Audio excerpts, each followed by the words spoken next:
વિષ્ણુ પુરાણ સ્વરૂપે ભગવાન વિષ્ણુ વિરાજમાન છે એ પુરાણને પ્રણામ.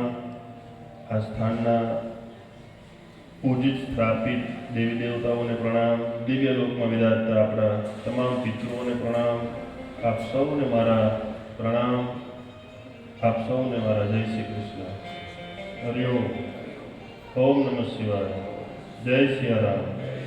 ઓમ સાંઈનાથ. ભગવાનનું આ વાંગમય સ્વરૂપની આપણે પૂજા કરવા બેઠા છીએ. આ શબ્દ મૂર્તિ ભગવાનની અલગ અલગ મૂર્તિની આપણે ત્યાં દર્શન આપણે કરીએ છીએ. કોઈ જગ્યાએ ભગવાનની પાષાણની મૂર્તિ હોય, કોઈ જગ્યાએ ભગવાનની કાષ્ટની દારૂની એટલે કે લાકડાની મૂર્તિ હોય, કોઈ જગ્યાએ ભગવાનની સોનાની મૂર્તિ હોય, ચાંદીની મૂર્તિ હોય, પંચધાતુની મૂર્તિ હોય, પાર્થિવ ભગવાનનું સ્વરૂપ હોય. પણ અત્યારે આપણા બધાની સન્મુખ વિરાજમાન શબ્દ મૂર્તિ ભગવાનની વિષ્ણુ છે. આ શબ્દ મૂર્તિ છે અને આ શબ્દ મૂર્તિ એ બદ્રીનાથ ધામથી આવી છે.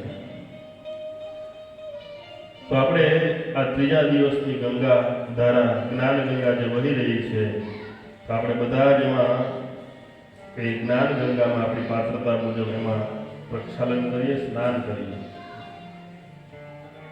આજે ત્રીજો દિવસ. કાલે આપણે દર્શન કર્યું હતું કે વિષ્ણુ ભગવાન વ્યાપક છે. જે વ્યાપક છે તે વિષ્ણુ છે, જે વિરાટ છે તે વિષ્ણુ છે.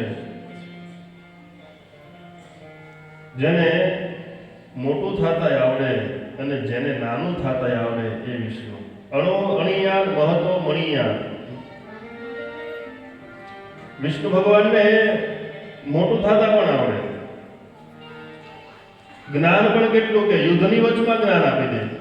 યુદ્ધમાં તો મારવાની જ વાતો ચાલતી હોય, પણ એટલા જ મહાન મહાદેવ છે કે યુદ્ધની વચમાં પણ અર્જુનને કઈ ઉભો રહે હું તને જ્ઞાન આપું.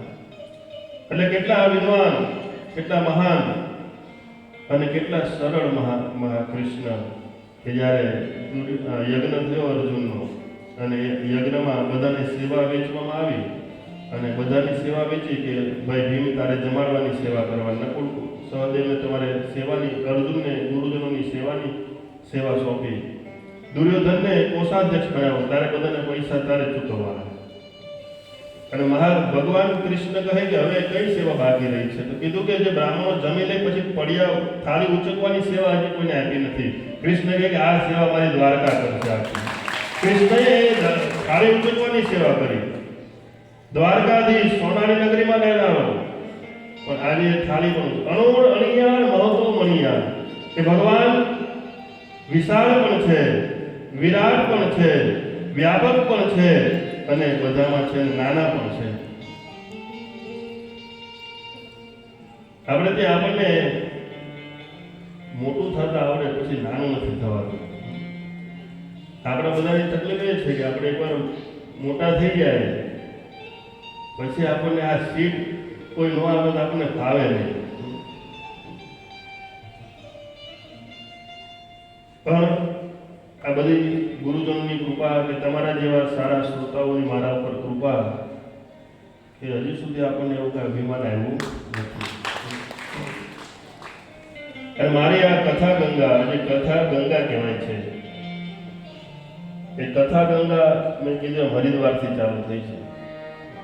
2017 થી અમારી આ કથા હું ગાઉં છું. આજે 2026 અને 27 આવશે ત્યારે 10 વર્ષ થશે. આ 10 વર્ષની આ કથા યાત્રામાં મારે કોઈને શ્રેય આપવો હોય તો મારા પિતાજીને આપું છું. આ વ્યાસપીઠ મને આપનાર કોઈ હોય તો મારા પિતાજી છે. મારા પિતાજી કોઈ દિવસ વ્યાસપીઠ પર બેઠા નથી, પણ એને કીધું કે તારે મને પાઠશાળામાં મોકલેલો, અમને આ સંસ્કૃત અભ્યાસ કરાવ્યો, અભ્યાસ કરાવી સ્નાતક બનાવી અને પછી પહેલી કથા પણ મારા પિતાજીએ મને પાડી. એટલે એ પુણ્ય ગંગા હરિદ્વારથી વહેતી વહેતી આવી છે. આજે 9 વર્ષ થઈ ગયા છે અને એ ગંગામાં આજે વહેતી વહેતી કોકવાર દેવી ભાગવતમાં વહેતી હોય, કોકવાર શિવ પુરાણમાં વહેતી હોય. આજે આ ગંગા છઠ્ઠા પુરાણમાં વહેવાની છે. આવા 6 પુરાણની મેં કથા કરી નાખી છે. ભાગવત, દેવી ભાગવત, શિવ મહાપુરાણ, વિષ્ણુ પુરાણ, ગરુડ પુરાણ, એમ હવે આ છઠ્ઠું પુરાણ હું ગાવા જઈ રહ્યો. તો આ કથા ગંગા વહેતી વહેતી આજે 3જા દિવસમાં આપણને પ્રાપ્ત. વિષ્ણુ ભગવાન વ્યાપક છે, વિષ્ણુ ભગવાન બધામાં છે, પણ મોટું થવું અને પછી નાનું થવું એ પણ વિષ્ણુ ભગવાનમાંથી શીખવું. ઠાકોરજીનું સ્વરૂપ આપણે કાલે દર્શન કર્યું કે આ બધી જ સૃષ્ટિમાં જે કંઈ પણ દેખાય છે એમાં વિષ્ણુ ભગવાનનો વાસ છે.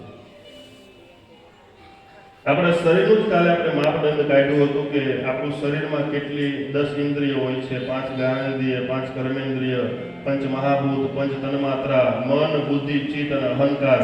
આ 24 તત્વોનું બનેલું આ શરીર છે. આ 24 તત્વો ભેગા થાય પણ આ બોડી બને.